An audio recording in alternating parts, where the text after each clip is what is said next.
ওদিকে পশ্চিমবঙ্গের রাজনীতিতে গুরুত্বপূর্ণ এক নাম মমতা বন্দ্যোপাধ্যায়। রাজপথের লড়াই থেকে বসেছেন কলকাতার মসনদে। তবে এবার সেই দীর্ঘ রাজনৈতিক জীবনে এক কঠিন সময়ে দাঁড়িয়ে তিনি।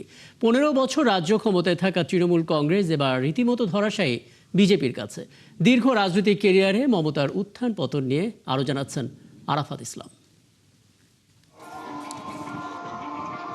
পশ্চিমবঙ্গের ক্ষমতার পালাবদলে সবসময় ভূমিকা রেখেছে রাজপথের রাজনীতি।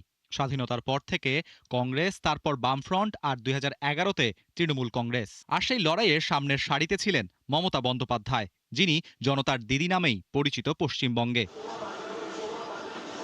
2026-এর বিধানসভা নির্বাচনে দিদির ভরাডুবি। কেন্দ্রের ক্ষমতাসীন বিজেপি এবার রাজ্যের মসনদে বসতে যাচ্ছে।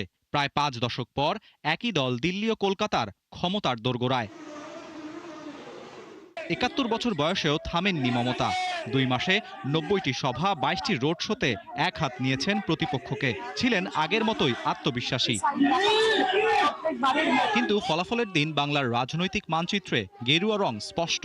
মলিন হয়ে গেছে তৃণমূল, জয়ের আশাও নিভে গেছে। তবে কেন এই বর্ণাঢ্য রাজনৈতিক জীবনে পতনের মুখে পড়লেন মমতা? অভিযোগ, দুর্নীতি আর তীব্র জনরোষ এই তিনি বড় কারণ তৃণমূলের মুখ থুবড়ে পড়ার পেছনে। পাশাপাশি হিন্দু ভোটের একত্রীকরণও ফলাফলে প্রভাব ফেলেছে বলে মত রাজনৈতিক বিশ্লেষকদের।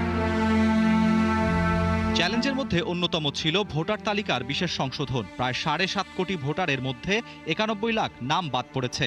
এর মধ্যে মৃত ও অনুপস্থিত ভোটার ছাড়াও অসঙ্গতির কারণে বাতিল হয় বহু নাম। মমতার অভিযোগ, বিজেপি নির্বাচন কমিশনের মাধ্যমে তৃণমূল সমর্থকদের নাম কেটে দিয়েছে।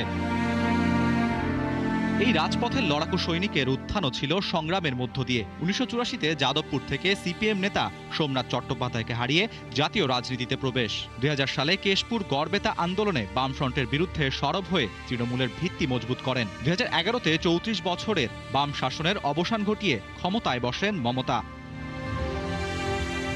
আরাফাত ইসলাম, 71।